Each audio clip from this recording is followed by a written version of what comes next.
Tu sais pourquoi? Une personne qui décide de suivre Dunia n'aura ni Allah ni Dunia.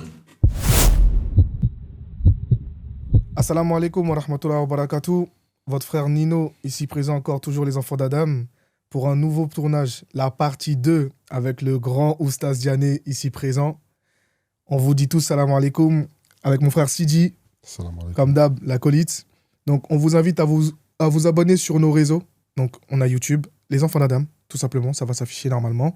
On a nos différents comptes TikTok. On a le compte d'Oustaz Diané, le compte de Sidi, et le mien, moi-même, Nino. Et on a aussi la page TikTok des enfants d'Adam, et c'est le même nom. Il n'y a pas de différence.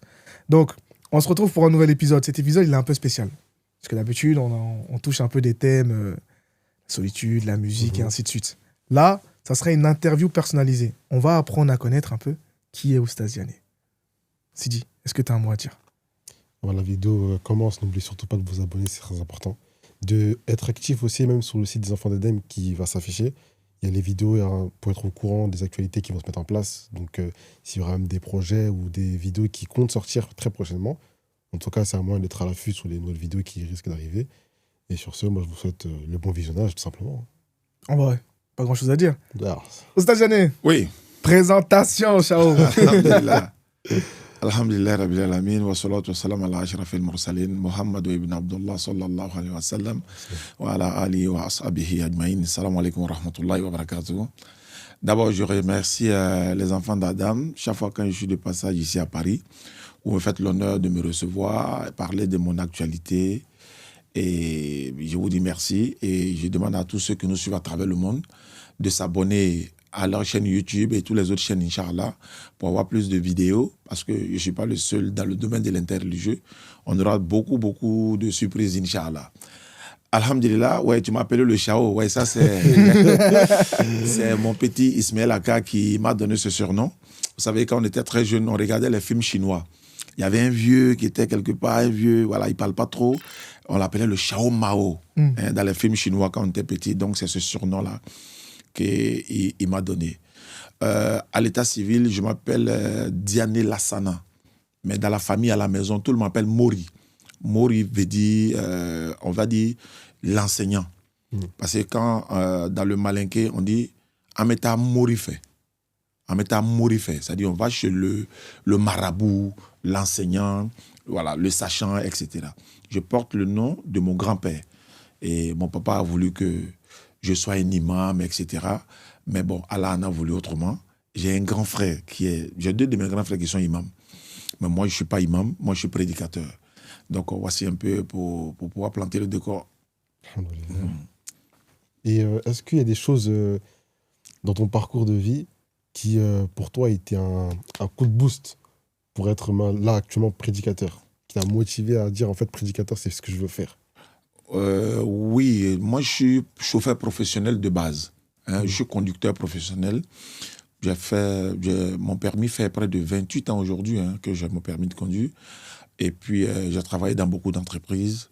Et puis un matin de 99, je tombe sur une vidéo de Dr Abdelmajid dans l'émission Kratos.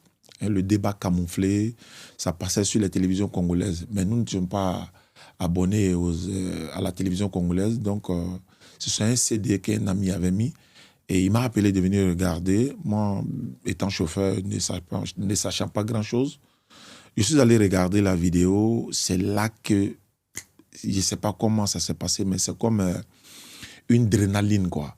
J'ai vu l'éloquence du monsieur, j'ai vu sa manière de faire. J'ai dit non, moi, je vais devenir comme lui. Et voici d'où c'est parti. Or, pour devenir comme lui, il faut se former, il faut apprendre. Je regarde dans mon entourage, il n'y a personne qui fait ce genre de choses, qui va me former. Donc, je me suis auto-formé à travers les vidéos du Dr Abdelmajid. Donc, je suis allé acheter les CD, tout ce que je trouvais, les CD que je pouvais trouver, voilà, qui parlaient des vidéos du docteur, j'achetais. Il y a des vidéos même, il y a des CD que j'ai achetés, mais il y avait sa pochette, de sa photo, mais c'était pas, le contenu n'était pas lui. Mais j'ai tout acheté, ce que j'ai pu trouver. J'ai regardé toutes ces vidéos. Je regarde, je rebisse encore. Et ça ne pouvait pas aller avec le boulot que je faisais, parce qu'il fallait conduire. Alhamdulillah, j'avais un programme de 2 jours. En fait, je travaillais à l'aéroport. je conduisais le personnel. Je fais 2 jours de travail, 2 jours de repos, et ainsi de suite. Donc les 2 jours de repos, là, c'était consacré à faire des recherches. Donc j'ai acheté des bibles, ça et là, tout ce que je peux trouver. Et puis je prenais notes. Et puis à un moment donné, je suis allé acheter un petit ordinateur. Vous savez, l'ordinateur Bombay à l'étang. Et puis la nuit, quand tout le monde dormait, donc j'allumais l'écran et puis je me mettais comme ça à regarder tout ce que je peux trouver. Et puis bon, ça me touchait les yeux. C'est pour ça que je porte les verres. Sinon, de base, je ne portais pas les verres, mais éteindre toute la lumière et puis être en contact avec un écran comme ça, je ne savais pas que ce n'était pas bon. Mais tout ce qu'elle a fait est bon. Et c'est là que je me suis auto-formé pendant 10 ans. 10 ans de formation. J'ai pris 10 ans pour me former, c'est-à-dire de 99 en 2012. Et on peut même dire au-delà de 10 ans. Mais après, je me suis dit, mais la formation, oui, comment je peux tester ce que j'ai appris? Voici comment je prenais mes documents. Quand je suis dans la rue, je vois un pasteur ou un chrétien en train d'évangéliser dans la rue. Bonjour, monsieur, je peux vous poser une question? Souvent, il me dit, non, tu ne peux pas. D'autres disent oui. Je dis, comme ça, je dis, vous pouvez me lire Jean 20, 17? Il n'y a pas de terme, il n'y a rien. Jean 17, 3, ça sont des versets de base. Mais après, je revenais. Il fallait tester un peu sa capacité. Ouais. Et puis, ben voilà quoi. Et à un moment donné, quand je me suis marié, le fait que je m'auto-formais, ma femme pensait que je n'étais pas normal en fait. Parce que je m'asseyais à la maison, moi seul, et puis j'ai la Bible devant moi, j'ouvre la Bible, et puis je me pose la question. Oui, monsieur, vous venez de dire que Jésus est Dieu, n'est-ce pas? Oui. Est-ce que, par exemple, Jésus, vous savez qu'il a une maman? Oui. Je suis seul. Hein? Et puis je fais débat avec moi-même. Elle s'arrête dans le couloir, parce qu'elle venait juste de se marier là. Tu parles avec qui? Il dit, et puis je continue. Mais après, elle a compris que j'étais dans ma formation. Et puis, au fur et à mesure, je suis tombé sur Ahmed Didat, d'autres prédicateurs. Et voilà, c'est de là que tout est parti. Et je n'ai plus lâché prise, mais il fallait faire un choix. C'est-à-dire que moi, je conduisais, mais je voulais complètement me consacrer à la dawa. Et c'est une période difficile parce que tu vas te consacrer à la dawa, tu n'auras plus de salaire, tu n'auras plus tous ces privilèges que tu avais. Et comment tu vas faire pour nourrir ta famille, payer la maison et tout? Donc, ça me traversait l'esprit. C'était une épreuve, en fait. C'était un test d'Allah, en fait. Donc, il fallait voir quelle décision prendre. Et c'est là que je me suis approché de ma maman et je lui ai dit, mon père étant décédé depuis longtemps, j'ai dit, voici un dilemme dans lequel je suis. Je dois faire un choix entre continuer mon métier de conducteur et puis me consacrer à la dawa. Alors, j'aime tellement ce domaine-là que je ne sais pas comment faire. Elle dit, le moment tant entendu est arrivé. Comment ça? Ton père a voulu que tu sois soit un imam, soit quelqu'un qui est dans le domaine, en tout cas, de la religion. J'ai dit, mais qu'est-ce que je fais maintenant? Elle dit, bon, ce que je peux te dire, va rendre ta démission. Tu sais pourquoi? Une personne qui décide de suivre Dunya, tu n'auras ni Allah ni Dunya. Mais quand tu décides de suivre Allah, tu auras non seulement Allah, mais tu auras aussi Dunya. Et à ce moment-là, précis là, qu'est-ce que tu as ressenti? Mais d'abord, il y a la phrase qu'elle a dit, le moment tout tant entendu est arrivé, je lui ai demandé, elle dit non, c'est ce que ton papa voulait en fait. Donc, en d'autres termes, il est temps maintenant que tu t'engages. Et tu laisses Allah, tu ne vas pas avoir ce monde-là. Ça serait qu'éphémère. Tu n'auras pas Allah, ça dit que le paradis, tu n'auras pas. Mais laisse tout ça et suis la voie d'Allah et tu verras. Mais me voici à Paris. Ouais, c'est vrai. Pour la deuxième fois, d'ailleurs. Donc, j'ai fait le pèlerinage 2 fois. Je suis allé dans beaucoup de pays africains. Mais je continue d'apprendre. Et le plus beau jour de ma vie, c'est que le jour où on a rencontré le docteur Abdul Majid au Mali. Et on avait été invité au Mali. Coïncidence pour coïncidence, le docteur Abdul Majid était là. Et là, c'était le plus beau jour de ma vie parce que je rêvais tellement de le rencontrer. Et je l'ai vu ce jour-là, on a passé des très beaux moments ensemble. Et l'amour que j'ai pour lui m'a même poussé à lui donner le nom de l'un de mes fils. Moi, j'ai mon avant-dernier fils qui s'appelle Abdul Majid Diané. Et je veux qu'il fasse la da'wa également comme son nom, Inch'Allah. Voilà, voici un peu de façon bref. Et voilà, je suis marié, père de 8 enfants. Et puis voilà, donc il y a encore de la place. Et dis-moi, Oustaz Diané, passer du tout au tout, parce que tu as fait un changement de vie radical. Bien sûr. Est-ce qu'au début, parce que je sais qu'il y a beaucoup de gens qui justement sont dans cette situation-là, et ont peur, sont dans une panique totale de se dire que comment je vais abandonner tout ce que j'ai pour tomber dans une situation où peut-être que j'aurai pas de quoi manger, j'aurai pas de quoi subvenir à mes besoins. Toi, dans ce moment-là, qu'est-ce que tu as ressenti? Est-ce que tu avais cette peur ou tu t'es dit simplement, j'ai confiance en mon Seigneur, je vais faire ce que je dois faire et j'aurai ce que je dois avoir? Non, honnêtement, j'avais peur. Parce que vous savez, la foi, il y a des niveaux de foi en fait. Si tu n'as pas atteint un certain niveau de foi, il y a des choses que tu ne peux pas faire. J'avais peur et à un moment donné, ça n'allait pas. Je vous dis que quand j'avais commencé, je rappelle que j'étais avec Béni au départ, au niveau de les élèves d'Abdul Majid. Un jour, j'ai voulu abandonner la dawa. Et puis j'étais avec Béni dans une mosquée, on allait prier le vendredi. Et c'est ce jour-là, une dame nous croise et elle nous dit: mais je vous suis tellement, vraiment, je vous aime en Allah. Ce que vous faites là, et si vous connaissez l'ampleur, surtout n'abandonnez pas. Hein, parce que ce que vous êtes. En temps, moi, j'avais déjà pris la décision d'abandonner. Tu vois, tellement ça n'allait pas. Et quand elle a dit ça, je me dis, mais. Et puis, quelques temps après, la femme est décédée. Donc, c'est resté dans ma mémoire tellement. Je me suis dit, bon, quoi qu'il en soit, il va y avoir des moments difficiles, mais c'est pas possible que je fasse dans le domaine de la da'wa, c'est-à-dire le métier ou le travail des prophètes. Allah va certes t'éprouver. Et puis, en même temps, on lisait le Coran. Vous savez, quand tu lis le Coran, tu as l'impression que le Coran s'adresse à toi directement. Voilà, vous aurez des moments difficiles. Vous pensez vous entrer au paradis alors que vous n'allez pas être éprouvé, etc. Et donc, beaucoup de versets te parlent automatiquement. Et tu tiens encore bon. Et puis, Allah envoie des personnes qui peuvent t'aider. Moi, il y a la première fois dans le domaine de la loi, une personne m'a donné une somme, c'était 150 000 francs. 150 000 francs, ça fait près de 250 €. Mais je suis allé acheter des caméras, j'ai acheté beaucoup de trucs, le micro et tout ça. Donc, tout cet argent entrait dans ça. Et puis, bon, en dehors de ça, tu ne peux pas faire le boulot d'Allah et puis tu vas dormir dans la faim. C'est vrai, tu ne deviendras pas riche, mais tu ne peux jamais, au grand jamais, en tout cas, rester dans la faim, quoi. Est-ce que vous comprenez? Donc, c'est comme ça. Au départ, j'avais peur, mais après, quand j'ai commencé à voir la foi à niveau élevé, et puis ça passait comme... C'est une passion, en fait. En fait, je ne voyais plus la difficulté, mais je voyais la passion maintenant qui m'amenait de jour en jour. Et puis, je fais des recherches, je vais faire des débats, ça et là. Je retourne à la maison. Je ne voyais pas le temps passer. Je ne voyais plus la difficulté, mais je voyais la mission maintenant. Et quand tu ne vois pas ta difficulté, c'est comme quelqu'un qui est malade, qui est par exemple atteint du sida. Et chaque fois quand il pense à la maladie, ça l'affaiblit. Mais une fois il fait fi de ça et puis il vit correctement, tu vois que voilà, il est un peu réconforté là. Mais chaque fois quand tu t'appuies toi sur ton sort, mais tu vas toujours descendre, quoi. Donc j'ai surmonté tout ça et puis bon voilà, on en est là. Tu as dit quelque chose de très important sur lequel je veux revenir parce que en même temps je regarde la caméra et du coup vous savez de qui je parle, hein. Ouais. Il y a des gens qui disent que la DDR, en des termes non élogieux, prennent l'argent des musulmans. Mais il me semble que vous avez construit énormément d'écoles, de mosquées depuis. Ouais. Vous aidez beaucoup de gens. Est-ce qu'on peut dire que l'argent que vous récoltez sert non seulement à subvenir aux besoins justement des membres de la DDR, mais également à aider la communauté? Oui, au fait, moi, j'ai tourné la tête, j'ai réfléchi, j'ai dit, mais c'est quel argent on a pris? Je ne vois pas en fait.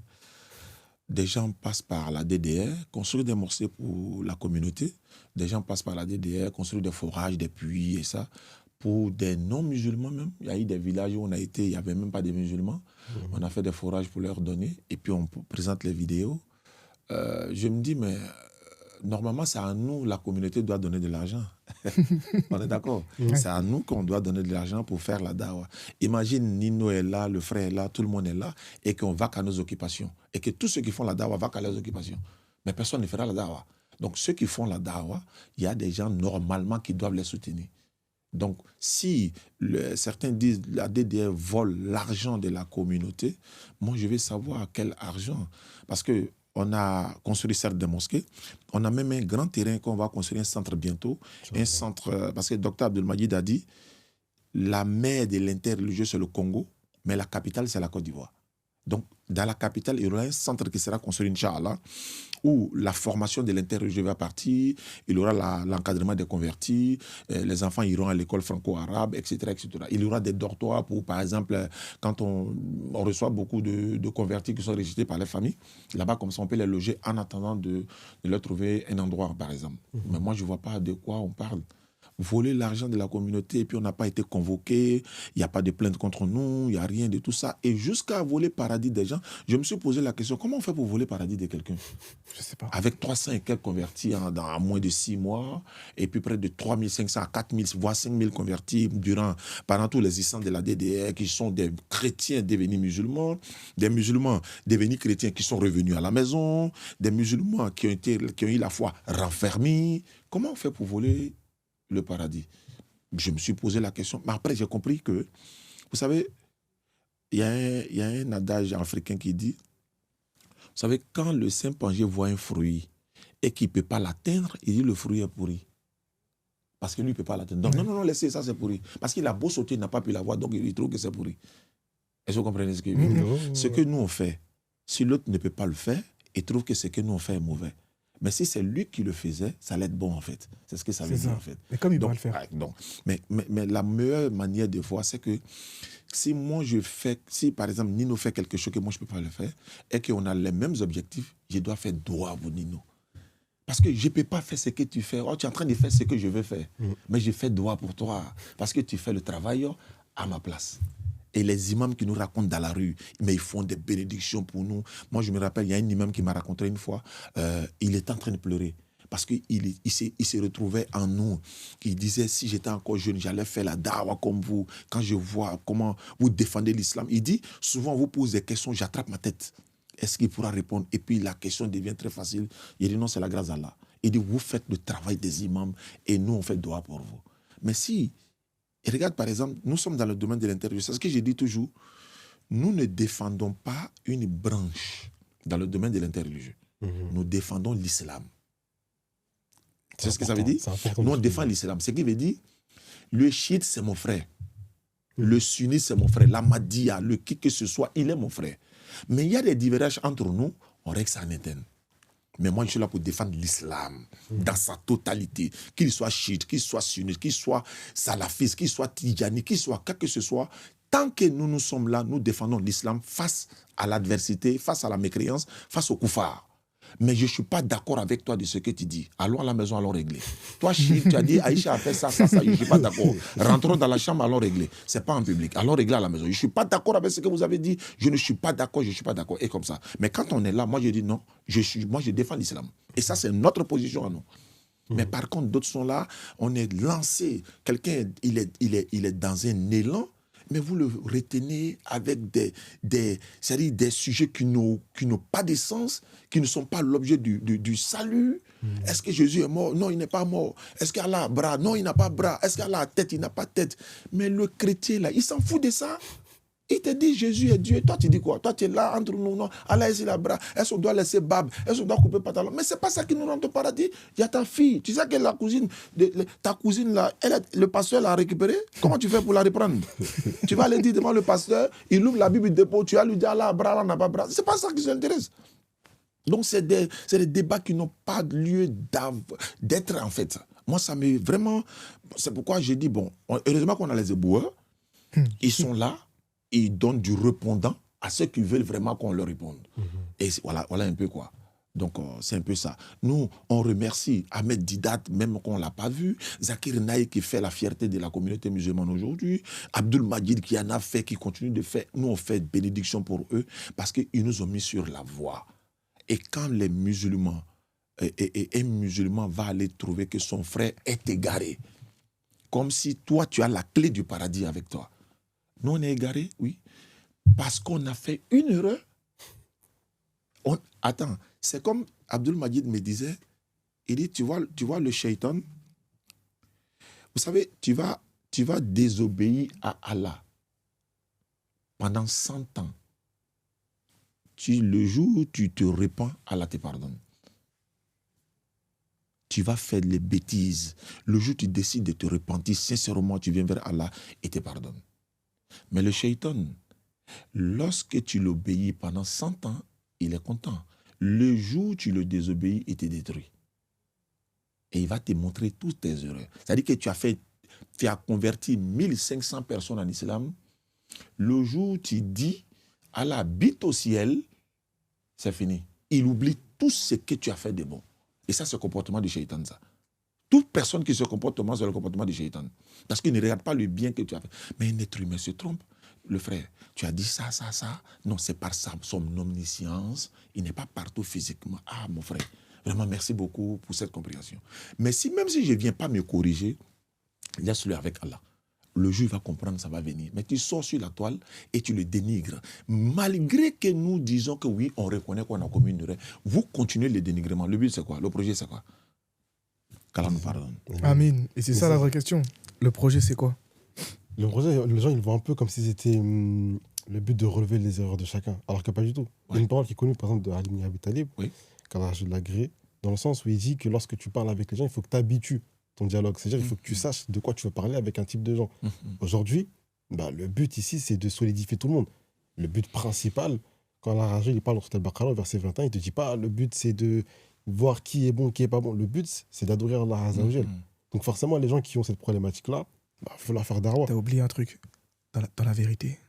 Ah, aussi. C'est important. C'est important de l'avoir. C'est important de l'émotionner. Mais il y a des gens qui ne vont pas le relater, malheureusement. Et ils vont tirer ça. Ils vont tirer sur des gens. Ils disent, mais ils n'ont aucune connaissance. Pourquoi ils font la dawa?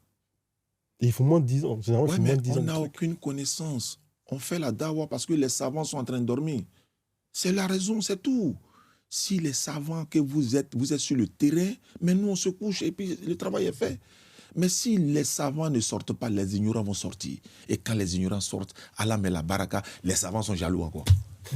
Et attention, parce que je vous vois venir. Quand il dit les savants, ce ne sont pas les savants d'Arabie Saoudite. Ah, il faut corriger. Ouais, il faut corriger. Les gens sont trop rapides. Corriger tout de suite. Voilà. Parce que ça, là, c'est coupé, emballé, remixé, amplifié.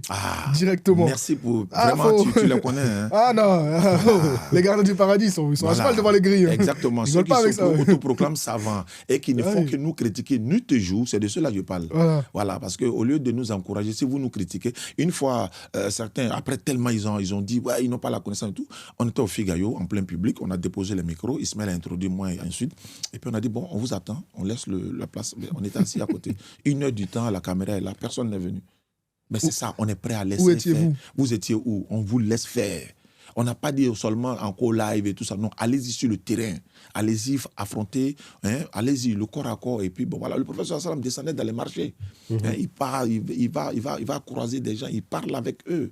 Donc, voilà. On n'a pas la connaissance. On n'a jamais dit cela. C'est pourquoi il y a des questions qui nous sont posées. On les oriente automatiquement vers les imams. Ce n'est pas notre domaine. Tu me dis, moi, de venir faire tafsir du Coran, je ne peux pas. Tu me dis de venir enseigner les enfants à apprendre le Coran, je ne peux pas. Tu me dis, moi, je me rappelle à Abidjan, un imam, je ne cite pas son nom, il est allé voir d'autres responsables religieux en Côte d'Ivoire et il leur a dit sa fille est devenue chrétienne. Et l'un des responsables lui a donné automatiquement mon numéro. Mais c'est un imam qui lui a donné le numéro. Pourquoi? Mais l'imam dit non, va voir la DDS, c'est leur spécialité. Vous voyez, on est dans un domaine complémentaire. C'est aussi simple que ça. Tu viens me voir, il y a des personnes qui nous ont appelés. Oustaz, je dois me marier tel jour, c'est vous qui allez faire le walima. J'ai dit, je ne peux pas. Ce n'est pas notre domaine. Ma femme a accouché le baptême, je ne peux pas. On doit célébrer le mariage, je ne peux pas. On doit faire ceci, cela, non, on ne peut pas. Bon, Oustaz, on veut que vous veniez tenir une conférence dans nos quartiers parce qu'il y a beaucoup de non-musulmans. On veut que vous les atteigniez avec Alhamdulillah. Voilà notre cible. On ne mélange pas tout en islam. Tu vas dans la médecine, il y a les ophtalmologues, il y a les pédiatres, il y a les chirurgiens, etc. Mais tout ça, c'est pour le bonheur du patient. Donc, chacun est dans un domaine. Voilà. Et puis, il ne faut pas dénigrer l'autre parce que tu ne fais pas faire comme... Non. On encourage chacun et on se retrouve au jour du jugement, Inch'Allah. Je pense que c'est très clair. Bien sûr. Et encore une fois, on va répéter quelque chose que tu as dit qui est très important. C'est qu'aucun être humain n'est parfait. Ça veut dire que c'est grossier de devoir le dire. Et tout le monde commet des erreurs. Et quand ton frère commet une erreur, il me semble qu'il y a un hadith qui parle de ça, justement. Tu dois lui trouver des excuses. Exact. Si on rentre plus dans le texte, Omar, il te dit, normalement, si tu trouves ne serait-ce qu'une interprétation favorable, tu dois lui donner, automatiquement. Vous l'avez fait quand? À part si on n'est pas vos frères. Là, la question. Ah ouais. Parce qu'en vrai, on parle du frère dans le Bien hadith. sûr. Est-ce que vous considérez les autres musulmans comme étant vos frères? Je pense Ça, que l'interrogation, elle est posée. Je pense pas que vous allez y répondre. Mais c'est Ah pas ouais. grave. Mais il y a c'est un un truc, il y a un c'est un truc qu'il autre a dit truc. qui m'a vraiment marqué, le truc, c'est quoi? C'est en fait, le détail, c'est lorsqu'il va montrer qu'en fait, par exemple, le chirurgien, il va pas devenir l'ophtalmologue pendant 5 minutes, tu vois. Et en fait, ça montre quoi? Ça montre que chacun a sa place là où il veut. Et surtout, quand il veut sa place, il va la chercher. C'est ça. C'est-à-dire que si tu veux te spécialiser dans un truc, tu vas Va pas le faire en apprendre. 10 minutes. Tu vas apprendre et tu vas le 10 prendre. ans de formation. 10 ans, Ouais. tu sais que 10 ans, il y a des 10 gens ans. qu'en 10 ans, ils osent même pas encore parler parce que pour eux, ils sont pas assez aptes. En 10 ans, il y en a qui pensent être aptes et tant mieux. Il y en a en 5 minutes live, c'est terminé, ils sont prêts à juger pour tout le monde. Et ça, Vas-y. c'est un truc que j'arriverai toujours pas à comprendre. Et encore, t'es bon, t'as dit 5 minutes. Hein. Il y en a, ça fait pas longtemps, ils sont là sur TikTok, mais. C'est bon, j'arrête. Ah, J'arrête. c'est bon, c'est J'arrête bien. parce que là, je vais aller trop loin Ouais, avec vous. J'arrête. C'est pas grave, j'arrête. Mais J'ai- en fait, le truc, c'est que, Mhm. bon, à la limite, la réfutation, c'est pas un problème. Mhm. Le fait de dire que ton frère a commis une erreur, tu as vu l'erreur et tout, tu veux lui en parler, c'est pas un problème. C'est pas un problème. Encore Au une contraire. fois, et c'est quelque chose qu'on répète dans tous nos lives et dans tout, c'est la façon de faire. La façon. Et dans la façon, on remarque qu'il y a beaucoup d'agressivité envers vos frères, mais lorsque vous allez parler avec des non-musulmans, qui vont dire des choses même limite abominables, hein, on va remarquer cette douceur. Mais pourquoi? Comment ton frère, tu n'es pas doux avec lui, mais celui qui n'est pas musulman, lui, t'es une crème. Ouais. Ton frère, normalement, tu es censé justement l'élever. Si ton frère tombe, tu dois le relever. Tu dois lui faire comprendre qu'il a fait une erreur ici ou là, tranquillement. Et après, si ton frère t'écoute, alhamdoulilah. S'il ne t'écoute pas, c'est un autre problème. Et même dans ça, il y a une façon de gérer. Mhm. Mais aujourd'hui, on se voit, tout le monde est mis en gardiste. Vraiment. Tout le monde voit les erreurs de tout le monde. Mais quand eux font des erreurs, ah non, subhanallah, je me suis repenti. Je Ouais. suis revenu sur ma parole. T'as pas le droit d'en parler. Ah ouais? Tous ceux qui sont revenus sur leur parole, là, bizarrement, je vous entends ressortir leurs Exactement. erreurs. Pourquoi faire? Exactement. Mais en plus, si on regarde bien, hein, si on regarde bien un truc, là, désolé, je vais essayer de me retenir, mais il y a quoi? Il y a 2 ans, je crois, juste 2 ans, on va pas remonter encore plus ancien, il y a 2 ans à peu près, ça allumait tout ce qui est parlait de l'interreligieux. C'est haram pur. Ouais. C'est- C'était ça, pas une bida. Ce qu'il faut faire, C'était une bida, non? c'est plus grave, c'est du coup pour Exactement. certains, bref, c'est super grave. Aujourd'hui, c'est des grands spécialistes. Je les appelle les mouftis de l'interreligieux. Aujourd'hui, c'est des spécialistes. En fait, à chaque fois, c'est ça. Quand tu vas faire quelque chose de nouveau, comme tu as pris l'exemple avec le nadage avec le singe, ils vont prendre la nouveauté automatiquement comme un truc à rejeter parce qu'eux, ils ne sont pas encore spécialisés dedans. Exactement. C'est ça. Mais dès qu'ils voient que c'est un truc qui a de l'ampleur et qui peut faire du bruit, qu'en plus, ils peuvent s'y mettre dedans, ils vont commencer à vouloir jeter tous ceux qui étaient déjà dedans pour eux se mettre en avant. Et ça, c'est un problème. Et ce qu'ils oublient, c'est que nous sommes dans l'interreligieux. Vous savez, les questions qui viennent dans l'interreligieux, souvent, la réponse est donnée en fonction de la compréhension de l'adversaire, de celui qui Exactement. pose la question. Mhm. Mais si mon frère qui est à côté ne comprend pas ça, il dira par exemple, un chrétien va me dire, est-ce que Dieu là, il a main? Il dit non. Mais lui, il a humanisé le Dieu depuis des bases. Parce qu'ils pensent que c'est Il Jésus. pense que Dieu est un être humain à part entière. Quand il voit une main, Et il quand voit je l'autre lui main à dis nous. non, mon frère qui est de l'autre côté dit mais Oussaz a rejeté une partie de la sunna parce qu'on dit Allah a dit le professeur Hassan va dire entre les mains de qui repose mon âme. Je n'ai pas rejeté. Lui qui est là, lui il pense que Allah est un être humain comme Jésus est là. C'est en fonction de lui que je réponds en fait. C'est vrai, on n'a pas le temps de détailler tout ça pour le faire comprendre. Le gars il vient et me demande ah mais Oussaz, il paraît qu'il y a pont au-dessus d'enfer. Mais la sunna a dit non, mais il y a un pont au-dessus pour le sirat. Lui, là, c'est pas ce qu'il cherche à C'est pas ça comprendre. qu'ils pensent. Mais il paraît que votre prophète a couché avec une fille de 6 ans. Tu vois, sa question, c'est vulgaire. Ouais. C'est en fonction de lui, en fait. Mais après, quand tu lui expliques, tu expliques. Mais il vient dans un contexte de dénigrement. Donc, je lui dis non.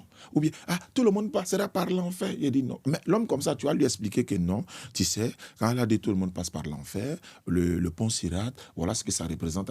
Il commence à aller, il s'éclate. Voilà. Donc, l'enseignement est donné en fonction de la compréhension de celui qui est en face de nous. Tu vas avoir un très bon enseignement dans ce contexte-là. Tu vas voir un imam, même devant tout le monde, l'imam t'explique tout en clair. Mais nous, on est au four, on est au charbon. Tu veux comprendre, on t'explique le contexte, il n'y a pas de problème. Si tu ne veux pas comprendre, tu descends dans la boue, mais on réplique automatiquement. Quelqu'un me demande, mais il est écrit dans le Coran que tous les musulmans vont en enfer. Il dit oui, mais c'est aussi écrit dans ta Bible. C'est comme si j'admets, oui, mais toi aussi, chez toi, il y en a. Si c'est tu pas dis le non, but. le feu qui est chez toi n'est pas le feu que moi je veux comprendre là, mais j'ai dit automatiquement, ce que toi tu te comprends, ce n'est pas la même chose. Donc on est dans le domaine de l'interreligieux. La réponse qui est donnée à un kémite n'est pas la même réponse qui est donnée à un chrétien quand il pose la question. Et puis surtout un athée. Si un athée te pose la question, tu as beau prendre le Coran, les hadiths pour le faire comprendre, il ne pourra pas. Va logique contre logique. Mais dans ta démonstration de lui montrer la logique ici, celui qui t'écoute va penser que tu es en train de régir beaucoup de choses dans la sunna. Non, ce n'est pas ça. C'est parce que c'est celui qui est en face de toi. C'est comme ça qu'il faut lui répondre, en fait, pour l'amener à comprendre. Voilà. Et en plus, il y a un truc aussi qui est important de mentionner, c'est que dans les jours d'aujourd'hui, la priorité actuelle, c'est pas de rentrer dans des sectes de groupes, Ouais. de se diviser. La Ouais. priorité actuelle, Oui. c'est de se rentrer dans la chose capitale. Il y a des gens aujourd'hui qui vont se spécialiser dans des sujets qui ne sont pas dans les priorités. Comme tu as dit, il y a des gens dans leur propre famille, ils ne croient même pas encore en Dieu. Bien sûr. Il y a des gens ici, c'est des reconvertis, ils ne savent pas où dormir le lendemain. Il y a des gens, c'est des musulmans, ils ne savent pas manger où manger le lendemain. Il y a plein de problématiques. Il y a des gens aussi, ils ne croient pas. Et c'est un problème à la maison pour ceux qui veulent croire. Il y a plein de grands problèmes. Mais ils vont prioriser des choses, c'est secondaire. Il y a des gens, je sais pas, tu vas chercher des erreurs, l'autre, il ne sait pas où dormir. Tu vas pas lui dire, ouais, tu fais une erreur, essaie de trouver une solution. Il y a des gens ici, il y a des gens, c'est des musulmans, ils ne savent même pas, vraiment dans sa totalité, ils ne savent même pas comment on prie. Ils savent juste dire, il faut dire Allahu Akbar, c'est tout. Et là, ils s'arrêtent à ça. Petite dédicace toujours, comme à chaque vidéo. C'est comme le Cheikh, il disait hier. Hein, suivez mon regard. Il y a des gens, ils ne savent même pas qui est Allah. Ils ne connaissent pas Allah. Ouais. Ça, c'est un truc que je répète tout le temps. Ils ne Et, les connaissent gens, pas Allah. et quand tu leur poses la question, au final, eux-mêmes, ils se disent, mais attends, je suis musulman, je comprends pas pourquoi je sais pas. Il sait parce qu'il sait ce qu'il connaît, il se minimise. En fait. C'est Je sais pas ça. comment expliquer. Et tu le vois dans quoi? Lorsque une épreuve te touche, tu tombes dans le désespoir. Et c'est C'est ça. exactement ce que le Cheikh disait hier, encore une fois, double dédicace, Cheikh. Tranquille. Mais c'est ça le truc. Donc Mais tu vois, il y a malheureusement, beaucoup de choses à c'est un savoir. problème. Et je pense que c'est comme tu as dit tout à l'heure au Stasiané, l'interreligieux, c'est un domaine. C'est quelque chose. Et si on veut comprendre ce qu'on fait, nous, dans l'interreligieux, il faut voir tout ce qu'il y a autour, tout ce que ça englobe. Et malheureusement, les détracteurs, eux, ne prennent pas la totalité de l'interreligieux pour comprendre notre façon de parler ou nos agissements. Eux, ils sont fermés dans quelque chose, ils ont un public qui est enfermé, donc ils pensent qu'on doit tous avancer de cette façon-là ou parler de cette façon-là, sauf que ça ne marche pas avec tout le monde. Et ils le voient quand eux-mêmes ils sortent. Lorsque eux-mêmes ils sortent et qu'on veut les mettre devant pour leur dire, vas-y, dis ton discours à cette personne et vois si ça marche. Ils voient directement qu'il y a un manque de compréhension qui est évident. Donc, il faut que les gens comprennent aussi que la communication, c'est un art. Savoir parler aux gens, c'est un art. Savoir à qui tu parles, comment lui parler, de quoi tu vas lui parler, comment tu vas l'amener sur ta route, c'est un art. Si tu ne sais pas le faire, tu peux avoir tout le savoir du monde, toute la science du monde, tu seras juste un âne qui porte des livres. C'est tout. C'est tout. C'est la pédagogie. C'est tout. Tu n'as aucune pédagogie, tu n'as aucune méthodologie, tu ne pourras pas avancer. Surtout dans l'interreligieux. Et on ne parle pas vraiment... Dans l'islam, c'est encore autre chose. Quand on rentre dans l'islam, on a notre méthodologie qui est claire. Mais ça, c'est une fois que la personne elle est rentrée, que tu lui apprends la chose. Quelqu'un qui est dehors, comme tu as dit, en athée, tu vas lui parler du Coran, il va te dire, mais moi, ton Coran, j'y crois pas. Exactement. Tu veux me prouver ton Coran par ton Coran, mais ça m'intéresse pas, moi, j'y crois pas. Comment ton Coran est vrai? Et c'est là qu'on voit justement dans les débats interreligieux des frères qui sortent des arguments de logique et qui arrivent à convaincre des gens qui ne croient pas et qui vont finir par croire. Effectivement. Et tout ça, c'est la grâce d'Allah. C'est Allah qui donne cette intelligence aux gens, cette éloquence. Et ça, c'est important. C'est important à le comprendre. Donc, les frères, s'il vous plaît, soufflez, tranquille. Prenez le temps de venir demander aux gens ce qu'ils ont voulu dire. Voilà, venez travailler avec nous, tranquille. Je sais que ça va être compliqué, qu'on aura beau le répéter, vous n'allez... Vous avez des cailloux dans vos oreilles, mais c'est pas grave. On va essayer d'aller doucement ensemble, petit à petit. Et voilà, aidez-nous plutôt que de nous mettre des bâtons dans les roues. Bien sûr. On fait tout ce qu'on fait, c'est pour Allah. C'est pas pour nous-mêmes. Nous, on n'est rien. Et ce qui est bizarre, on a eu la sortie d'un petit Dajjal sur la toile dans un moment. On les a pas entendus parler. Ceux qui nous disent que vous êtes égarés là, on n'a entendu parler personne. Aller peut-être face à le petit pour lui dire non, mais voilà, c'est ce qu'il a. Mais le petit rejette, la sunna, le prophète, il dégage tout. Mais il est là, non. Mais allez-y, on ne vous a pas entendu. Est-ce que vous voyez? Mais il fallait qu'un chrétien converti, Ismaël Aka, mais quoi? Et puis c'est fini. Le débat est clos. Le gars, il a pris la faute. Il a la poudre d'escampette, comme le dit Abdul Majid. Mais c'est fini. Et quand il dit à un chrétien, c'est mon frère. Non, mais ce ne sont pas tes frères. Chrétien n'est pas mon frère. Mais Ismaël Aka, il est musulman. Hein. Son papa est pasteur. Et il est toujours pasteur. Donc, ce n'est pas son papa. Parce que c'est un chrétien. Non, il n'est pas mon frère dans la foi. Il n'y a pas de débat. Il n'est pas mon frère dans la foi.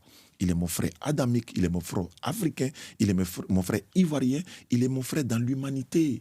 Est-ce que tu peux voir un chrétien mourir de faim parce qu'il n'est pas ton frère? Non.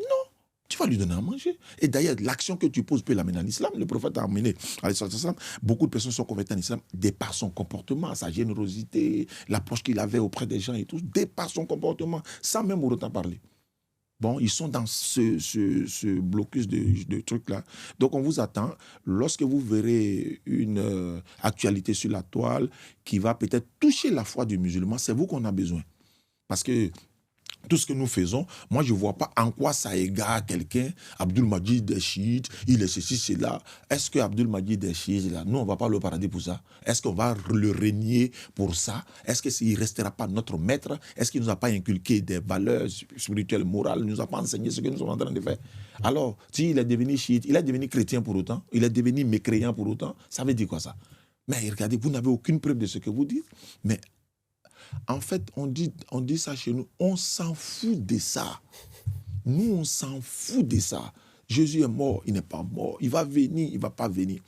Ce n'est pas un objet de salut pour nous. Ce n'est pas ce qui va nous faire entrer au paradis. Aïcha a 6 ans, elle n'a pas 6 ans. Elle avait 12 ans, elle n'a pas 12 ans. Oubal, Allah c'est Oubal. Donc, ils veulent nous détourner du sujet. Et nous, on doit rester concentrés. C'est-à-dire, on répond, et puis on avance. Mais, alhamdulillah, ils ont trouvé des gens pour descendre aussi dans la boue comme eux. Moi, vraiment, je les félicite pour ça. Les éboueurs, je les félicite. Partout, ils se trouvent. Comme nous, on ne parle pas, vous pensez que les gens ne peuvent pas parler. Notre objectif, notre cible n'est pas de se quereller entre nous. L'objectif est ailleurs. Comment ramener le maximum de personnes à l'islam, comment raffermir la foi du musulman, comment inculquer les bonnes valeurs à nos enfants, comment leur enseigner la sunna, le Coran, etc., etc. Et puis on avance. Pendant ce temps, les gens sont en train de détourner nos enfants à aller adorer des êtres humains, mais nous, on est en train de se battre entre nous. Donc, voilà un peu. C'est compliqué. Un chrétien, il est mon frère, mais il n'est pas mon frère dans la foi. Il est mon frère, il n'est pas mon frère dans la foi. Ça s'arrête là. Voilà. Mais bon. On vous attend, on les attend sur le terrain. C'est des petits détails en soi. C'est des petits détails qui vont pas changer la situation. Ça ne va pas l'améliorer. Ils vont se focaliser sur des petits détails et c'est malheureux. Alors qu'il y a des grands détails qui sont plus importants. Il y en a qui... C'est encore quelque chose qu'on répète, mais il y a des gens, ils sont dans des situations qui sont compliquées. Il n'y a pas de solution. Il n'y a que des réponses, mais il n'y a pas de solution. Ouais. Et parfois, c'est même mieux que tu ne réponds pas si tu n'as pas de solution.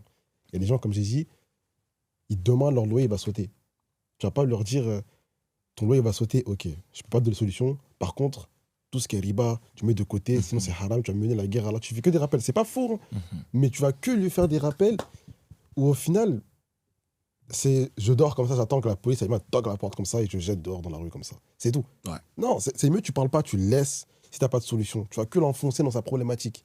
Il y a des gens ici, ne serait-ce que prier, s'allonger au sol comme ça, se prosterner, c'est un coup, tes parents, ils te jettent dehors. Ah ouais, c'est clair. Toi, tu lui dis actuellement, tu t'arrêtes à lui dire, ça c'est frère, ça c'est pas beau-frère, ça c'est ci, ça c'est pas ci, mais t'es tombé quand t'es né, toi, c'est pas possible. Tu vois, il y a des petits détails, ça, tu comprends pas. Alors qu'il y a des plus grandes choses qui sont plus importantes. Surtout, les gens ici, ils parlent, mais on attend juste une solution. Il y a des mosquées, on les voit parler des mosquées, parler de ci, parler de ça, on vous voit pas. On voit pas, c'est bon, on vous voit pas construire, hein. On vous voit pas là-bas. Malheureusement. Et c'est un problème. Si on devrait tirer, il y a des problèmes individuels, on ne vous voit pas. La mosquée, on ne vous voit pas. Vous parlez pendant les heures.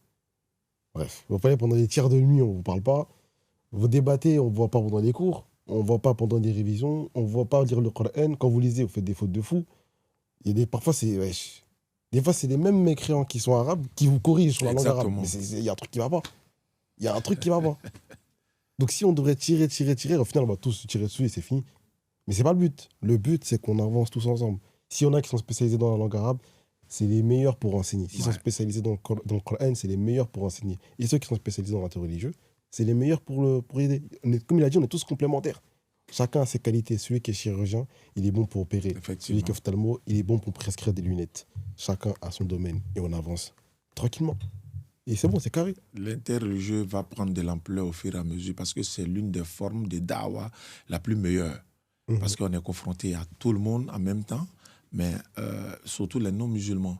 Le non-musulman s'intéresse à l'islam, mais est-ce qu'il a une oreille pour l'écouter, en fait? Est-ce qu'il y a quelqu'un pour répondre à ces questions? Et tu peux poser, un chrétien peut poser des questions à son pasteur. La réponse du pasteur, Ismaël Hanifi peut répondre à la même question. Le chrétien sera d'accord avec Ismaël qui est son pasteur, au fort intérieur de lui-même. Parce qu'il saura que la question est cohérente, quoi. Mais peut-être qu'il peut refuser.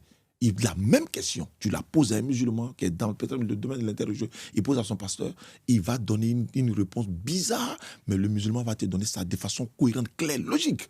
Il sera d'accord avec lui, mais peut-être ça dans son cœur, il va refuser. C'est un peu ça. Mais ils nous aiment pour ça. Hein.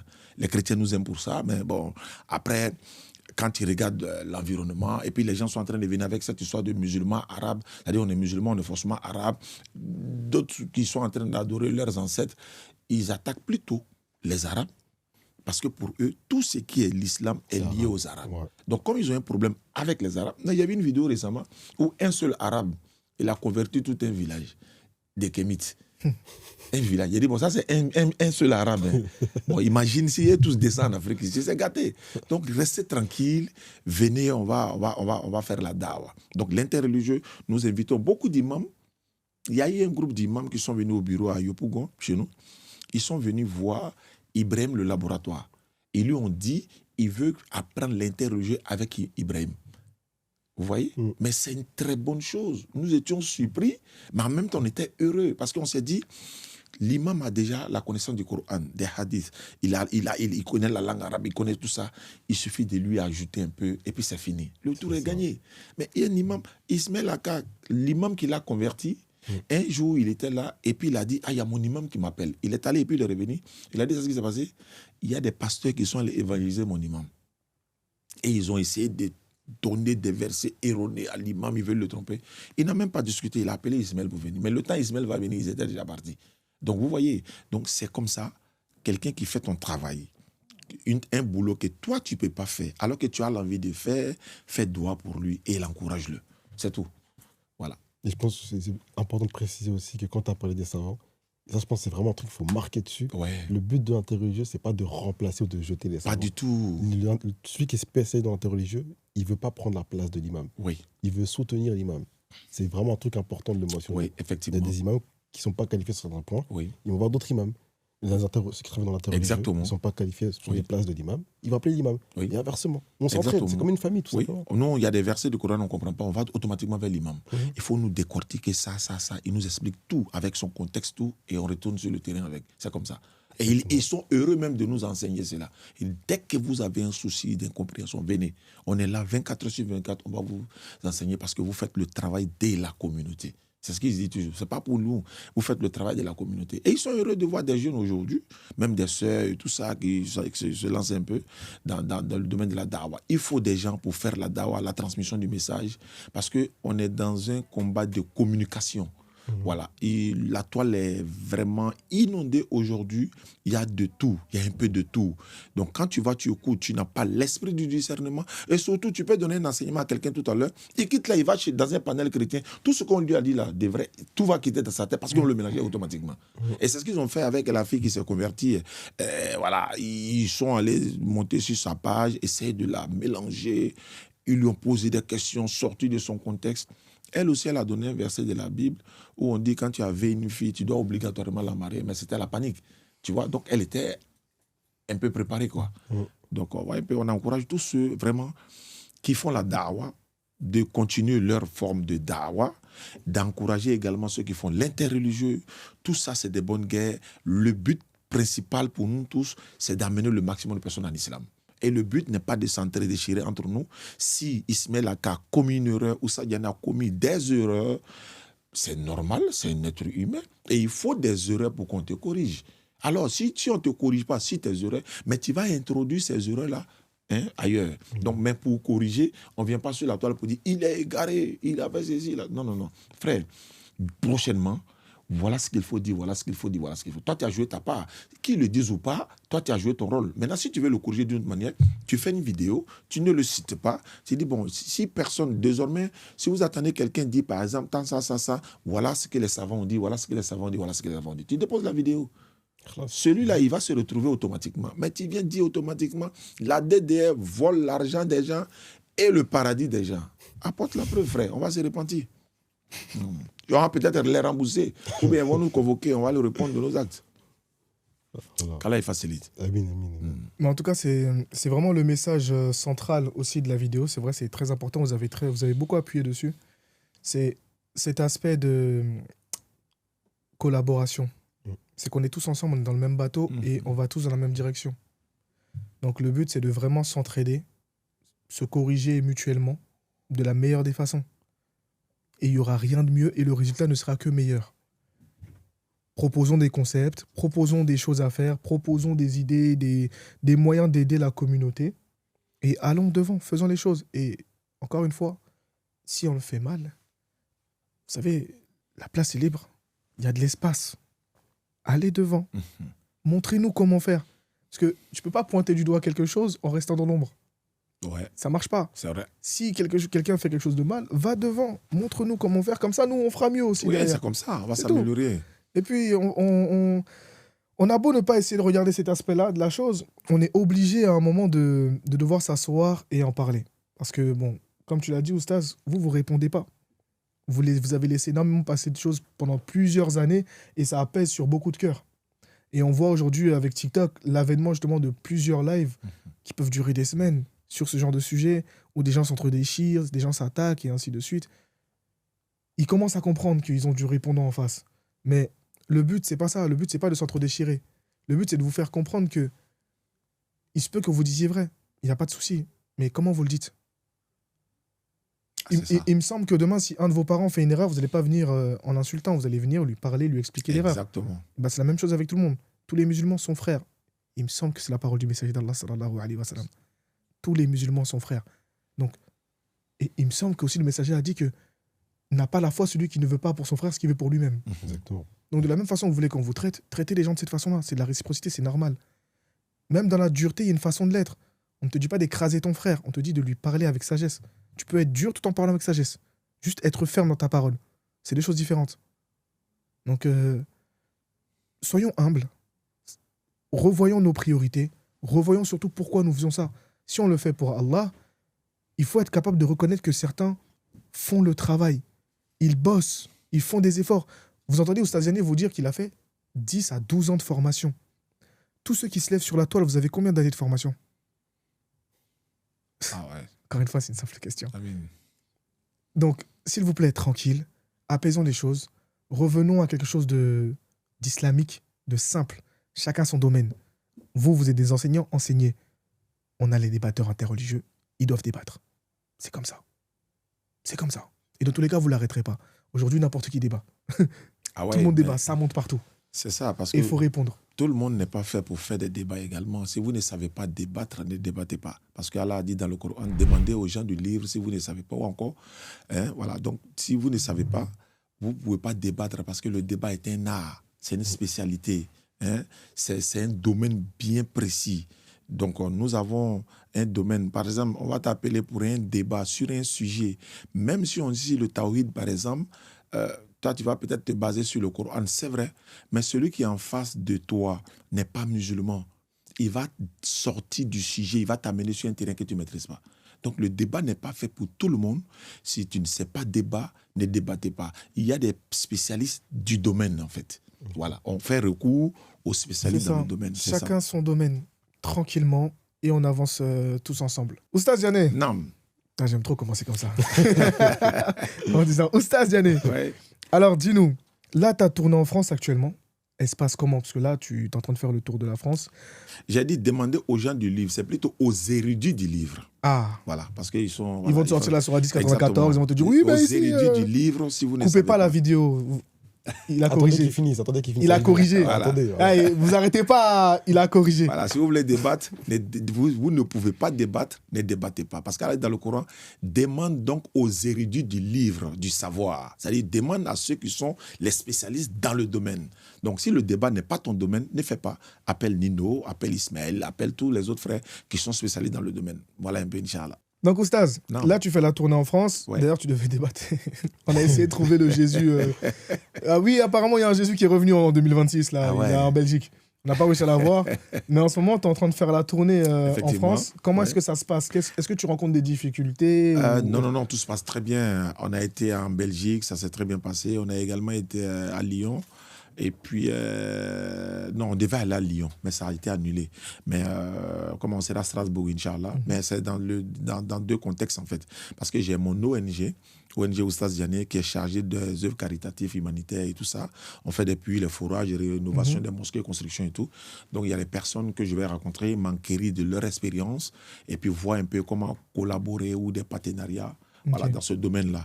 Mais en même temps, par ricochet, faire la dawa. C'est vrai qu'ici, ce n'est pas facile, mais bon, il y a les petits débats qui s'organisent ça et là, et puis on profite de les faire. Mais s'il n'y en a pas, voilà, on ne peut pas forcer. Et par contre, certains, ils attendent que Oustaz Diané arrive à Paris pour pouvoir demander des débats. Il dit, mais vous ne savez pas que Nino est ici, vous ne savez pas qu'il y a le collectif Anifi qui sont là, il y a Léon Zé qui est là, tous les autres frères. Pourquoi c'est moi vous attendez pour que vous puissiez faire des débats? Donc, il y a quelque chose d'autre que vous recherchez.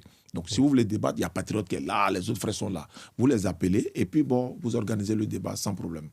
Voilà un peu, Inch'Allah. Ils m'ont contacté plusieurs fois, ils ont fait des panels. Ouais, Oustaz Diané est en train de fuir, il est à Paris, il veut fuir le débat et tout. Moi, je ne suis pas venu, je n'ai pas de programme avec quelqu'un pour les débats.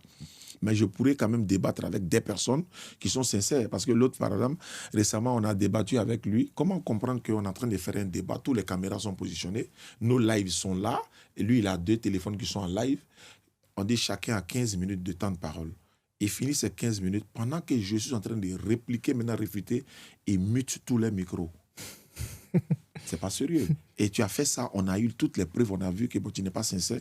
Moi, je viens à Paris, tu viens encore, non, je vais débattre avec lui. J'ai dit, mais non, écoutez, soyons sérieux. Hein, tu n'as pas la crainte de Dieu, donc c'est pas la peine. Il fallait laisser tes internautes vont écouter mon développement, comme j'ai fait pour toi, si tu ne caches rien, bien sûr. Mais à partir du moment où tu es une personne comme ça, moi, je te dépose, quoi. Donc, C'est clair. voilà un peu, Inch'Allah. On va chacun dire un petit mot pour la fin. Ouais. C'était une très belle émission, une très belle session, avec beaucoup de messages qui sont passés. J'espère que vous allez comprendre l'essence du message et pas regarder à la surface. Exactement. Parce qu'en général, on dit quand on montre la lune, les gens regardent souvent le doigt. Mmh. Regardez pas le doigt, s'il vous plaît. Regardez vraiment ce qui est visé dans le message qui a été donné aujourd'hui. Et oui, je lance beaucoup de piques. Ouais. Aujourd'hui, je pique. Mais c'est pour la bonne cause. Exactement. Donc, Sidi, je te laisse un petit mot d'abord pour la fin. L'union, c'est important d'avoir l'union et que Allah Azza wa Jal, il sait tout ce qui se passe. Il sait tout ce qui se passe, il sait aussi vos intentions. S'il y a de la jalousie, on n'est pas en train de vous dire ça, vous êtes foutus. Si c'est possible qu'il y ait de la jalousie, discutez avec les frères, discutez avec Oustaz Diané, avec ceux où vous avez des mauvaises ententes. Et alhamdoulilah, ça va se régler. Allah Azza wa Jal, il dit Ya'lamu ma fi samawati wal ardi wa ya'lamu ma tusirruna wa ma tu'linun wallahu alimun bi dhati sudur. Allah Azza wa Jal, il sait tout ce qui se passe dans les cieux. Et Allah Azza wa Jal également, il sait ce qui est dans vos poitrines, il sait ce que vous montrez, il sait ce que vous ne montrez pas. Et il sait ce qu'il y a dans vos cœurs. Donc l'attention, il sait. S'il y a de la jalousie ou pas, Allah, il le sait. Donc au lieu de vouloir créer cet embrouille-là, réglez-la entre vous, parlez, discutez. Et ça, c'est réglé. Le but, c'est qu'on avance ensemble, dans le même train, tout simplement. C'est ça. Oustaz Diané, Naam. un dernier mot. Alhamdulillah, merci beaucoup au fils disons d'Adam. Je vous dis merci vraiment pour cette opportunité que vous nous offrez à essayer de répondre aux différentes questions et puis aussi se préparer pour l'avenir parce que dans la da'wa, il n'y a pas de retraite. Jusqu'à ce qu'Allah te rappelle à lui ou encore la santé fait défaut. C'est un domaine, on est dans un domaine complémentaire. Donc, Abdul Majid le disait, il dit la connaissance dans ce domaine ne se développe que par amour pour la chose. Quand tu es un passionné de l'interreligieux, quand tu aimes au fond de ton cœur l'interreligieux, ta connaissance va te développer. Le prophète sallam a dit, si vous connaissez ne serait-ce qu'un seul fait, transmettez-le et Allah augmentera votre connaissance. Nous, on n'a jamais dit que nous étions des savants, on n'a jamais dit qu'on a la connaissance. On a appris sur le tas, ça et là. On essaie d'aider notre religion. on essaye de passer, n'est-ce pas, le message de notre religion, il va y avoir des erreurs. Et il faut des erreurs pour qu'on se corrige. Et si vous voyez nos erreurs, n'hésitez pas à nous écrire en inbox. Frère, désormais, dis ça. Vraiment, qu'Allah te préserve. Merci pour ce que vous faites. Vraiment, vous faites un grand travail. Mais désormais, il faut dire ça. Vous savez, tu m'as corrigé, mais avec la manière. Tu vois, ça c'est. Et ce genre de correction-là, on l'accepte volontiers. Mais vous êtes des égarés. Voilà, vous c'est la bida, ceci, c'est là. Bon, qu'Allah nous préserve. En tout cas, merci à vous. Merci à Ismaël, Hanifi et Abdallah et tous les autres frères. Qu'ils sachent qu'ils m'ont inspiré également. Dans les débuts, quand je regardais, j'ai suivi beaucoup de leurs vidéos. Je continue à en suivre. Ben, je ne vois plus de vidéos. J'espère que j'en verrai d'autres. Parce que moi, c'est à travers les vidéos que je m'inspire beaucoup. Quand j'écoute 1-2 fois quelque chose, ça me reste dans la mémoire. Donc, qu'Allah facilite. Et mon livre sort bientôt. Inch'Allah, il sera disponible ici en France. Inch'Allah. Après cette très belle vidéo, on vous remercie pour le visionnage si vous êtes arrivé jusqu'au bout, en espérant que vous n'ayez pas fait de cut n'importe comment et que vous n'allez pas vous en servir contre nous. Qu'Allah vous récompense pour ce visionnage. On récompense surtout aussi les intervenants d'avoir pris la peine de parler, pris le risque de parler, parce qu'aujourd'hui, tout ce qu'on dit est scruté, remixé, amplifié et détourné. On espère que le message est clairement passé, que vous comprenez, que vous comprenez l'ampleur du message et juste tout sa portée. Parce que ça a une énorme portée. Il y a beaucoup de gens qui sont dans des situations très compliquées. Il y a énormément de conversions. Il y a énormément de personnes qui sont en baisse de foi. Et tout ce qu'on voit sur la toile aujourd'hui n'arrange pas et ne nous permet pas d'avancer dans le bon chemin. Donc, revoyons chacun nos priorités, nos intentions, et n'oubliez pas, il n'y a que Allah qui connaît ce que les gens ont dans le cœur, leurs intentions, comme tu l'as dit tout à l'heure. Et aussi, vous ne lisez pas les pensées. Donc, quand quelqu'un parle, s'il vous plaît, au mieux, demandez-lui ce qu'il voulait dire avant de statuer sur la chose. C'est important. S'il vous plaît. C'est très important.